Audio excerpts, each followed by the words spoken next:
Na magpapalit tayo ng speed sensor dito sa NMAX B1 kasi yung dati niyang sensor ay napudpud sa dahilang nasira yung dalawang bearing, disalign na yung takbo ng kanyang front wheel, kaya napudpud yung kanyang sensor dito at nagkaroon na rin siya ng putulan. Yan, gasgas na siya.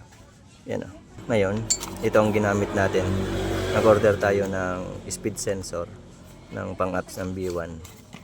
Toyota Tusho nga pala ang tatak nito. Ayan, kakabit muna na natin. Titestingin natin kung ariglado na ulit yung kanyang speed meter. Alright. Ikabit na natin dito sa kanyang pagkakabitan. Ayan. Alright, kabit na natin. Shoutout nga pala sa dalawa nating mga customer. Si Jonard, saruhin mo na. Wash out. Yeah, wash out Jonard. Oh, Islatara, wash out. Inarabo-abo na tabi siya. Kasi naubos. Shout out sa dawa na ini. Right. Pagkatapos nating ikabit yung speed meter sensor dito, chinek natin yung continuity ng kanyang wirings sa socket papunta dito sa ABS module. Okay naman. Ngayon, yung pang-direktang bypass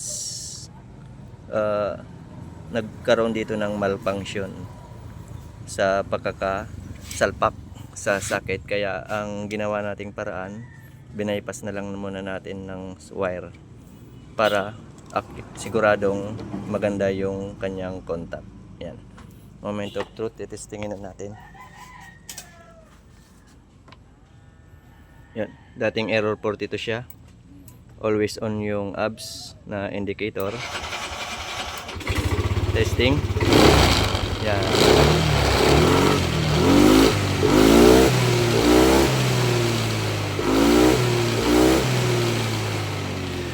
Gumana na yung kanyang speed meter at nawala na rin yung always on na ilaw ng ABS at yung error 42.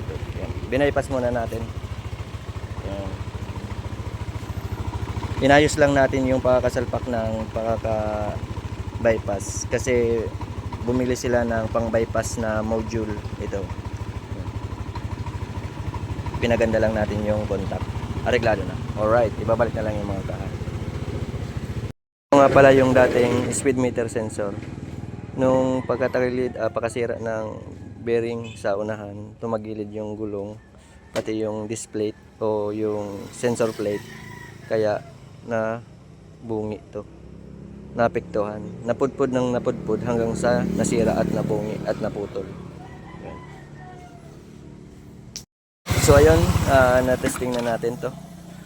Areglado na yung speed meter niya at yung pag dumarating ng 6,000 RPM na humihina yung hatak dahil dun yun sa ABS na grounded. All goods na mga ma'am sir, na ibalik na lahat. Right. Okay na.